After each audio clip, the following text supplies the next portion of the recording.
مکرم ناظرین، شان حلم پر گفتگو کا آغاز کرتے ہیں جناب ڈاکٹر سعید احمد سعیدی صاحب سے۔ ڈاکٹر صاحب قبلہ، سب سے پہلے تو ہم اس صفت کو جاننا چاہیں گے کہ حلم کیا ہے، اس کے بعد ہم اللہ رب العزت کی شان علم کا جو ذکر خیر ہے اس کا شرف پائیں گے۔ حلم کے بارے میں ہمیں آگاہ فرمائیے۔ بسم اللہ الرحمن الرحیم، بہت شکریہ۔ حلم اردو میں برداشت کے معنی میں صحیح، اور تحمل کے معنی میں استعمال ہوتا ہے۔ صحیح۔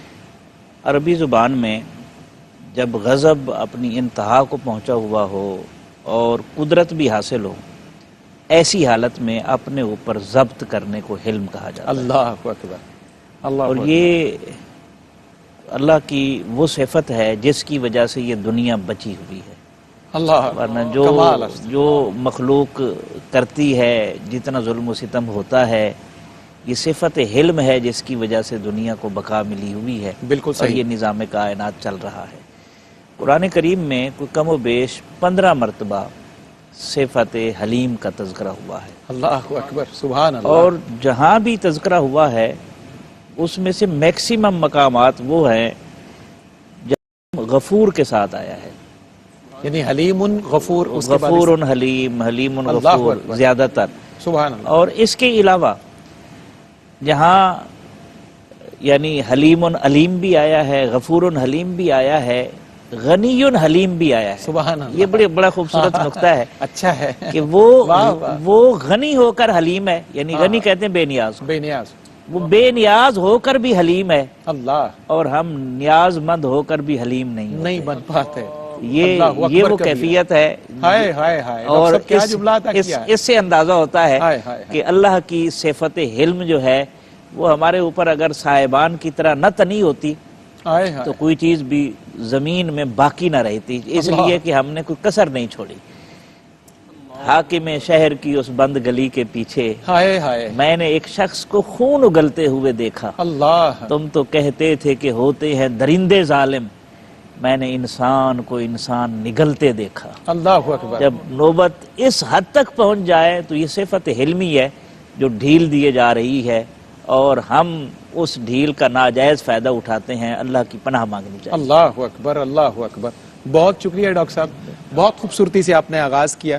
علامہ صاحب قبلہ، ڈاکٹر صاحب کے اس جملے نے تو خوب لطف دیا ہے، اور اندر بھی ایک عجب عالم ہے کہ وہ بے نیاز ہو کر بھی حلیم ہے، اور ہم نیاز مند ہو کر بھی حلیمی سے باہر نظر آتے ہیں۔ کیا پر لطف جملہ تھا ڈاکٹر صاحب کا، میں چاہتا ہوں یہیں سے آپ آغاز فرمائیے۔ بسم اللہ الرحمن الرحیم، الحمدللہ رب العالمین، والصلاة والسلام علی اشرف الانبیاء والمرسلین وعلی آلہ وصحبہ اجمعین، وَاعْلَمُوا أَنَّ اللَّهَ غَفُورٌ حَلِيمٌ۔ اللہ نے قرآن پاک میں فرمایا کہ جان لو کہ اللہ بخشنے والا اور حلیم اور بردبار ہے اور تحمل والا ہے۔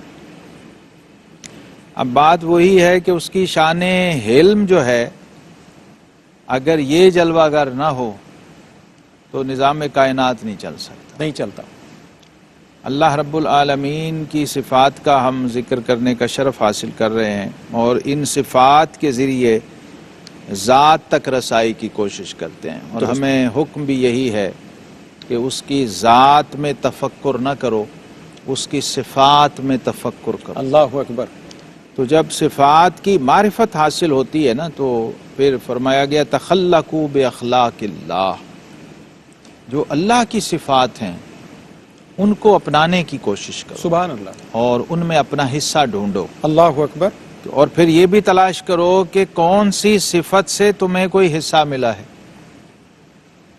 تو یہاں ہر صفت ایک پیمانے کی حیثیت بھی رکھتی ہے ہمارے لیے، کہ کیا اس صفت رحیم کی کوئی جھلک ہم میں ہے، کوئی صفت کریم کی کوئی کیفیت ہم میں ہے۔ ظاہر ہے کلی طور پر تو یہ ممکن نہیں ہے، صحیح، اس کا کوئی جز، کوئی شیڈ، کوئی سایہ، کوئی ظل اگر آپ کو نصیب ہوتا ہے مخلوق کے اندر، انبیاء کرام علیہ السلام کے اندر آپ دیکھیے تو وہاں بھی کسی ایک صفت کا غلبہ ہے، درست، اور ایک صفت کا بھی کمال نصیب ہو جائے کسی کو تو وہ صاحب کمال ہے، وہ کامل ہے بندوں میں اور مخلوقات میں۔ انبیاء کرام علیہم الصلوات و تسلیمات کے تعارف میں بھی اللہ کی صفات کا ذکر اور خاص طور پہ صفت حلیم کا ذکر آیا ہے اللہ اکبر. قرآن پاک کے اندر. اللہ حضرت اکبر. ابراہیم علیہ السلام کے لیے، حضرت اسماعیل علیہ السلام کے لیے، کہ ان لوگوں نے اللہ کی کن کن صفات سے غالب حصہ حاصل کیا. درست. ایسے ہی نبی رحمت امام الانبیاء والمرسلین صلی اللہ علیہ وسلم اللہ بعض علیہ صحابہ کرام علیہم رضوان کے تعارف میں جو اشارات فرمائے تو ان کو بعض انبیاء سے تشبیہ دی ہے صحیح. کہ ان پر ان کی صفات کا غلبہ ہے. تو ان بڑے لوگوں کے ذریعے بھی ذات باری تعالیٰ کے بعد ہم انبیاء کرام، حضرات صحابہ کرام، اولیاء کرام، ان کی ذوات قدسیہ کے ذریعے بھی، کیونکہ یہ صفات کے انوار سے متجلہ لوگ ہیں. درست ہے. انہوں نے بالکل صحیح. اللہ تبارک و تعالیٰ کی ذات اور صفات سے ایسا تعلق بنایا ہے. اور رب کائنات نے جناب آدم علیہ السلام کی تخلیق میں جو کمال کرم ہے وہ یہ فرمایا کہ ان اللہ خلق آدم علی صورتہ ہی.